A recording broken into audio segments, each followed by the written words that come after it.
Եթե Նիկոլը ընտրվի, պատերազմ կլինի 100%-ով։ 100%-ով պատերազմ կլինի, որովհետև իր նպատակն է, նախ ինքը հայ չի, քանի անգամ տպագրվել է իր մոր նկարը, ադրբեջանցի մոր նկարը, որը կժանոցում կախվել է, դա ստուգված փաստ է իր մոտ կոլեգաներից մեկն է ինձ ասել, լուսահոգի, ասեմ ձեզ անուն ազգանունը, Բագոյանը, որը Լևոն Պետրոսյանի ժամանակ եղել է փոխվարչապետ։ Ինքն է ասել, որ մայրը եղել է ադրբեջանցի, ազգությամբ ադրբեջանցի։ Եվ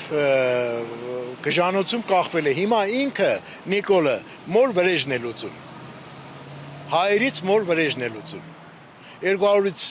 ավել քառակուսի կիլոմետր Հայաստանից է տվել, ել չեմ ասում ամբողջ Արցախն է նվիրել։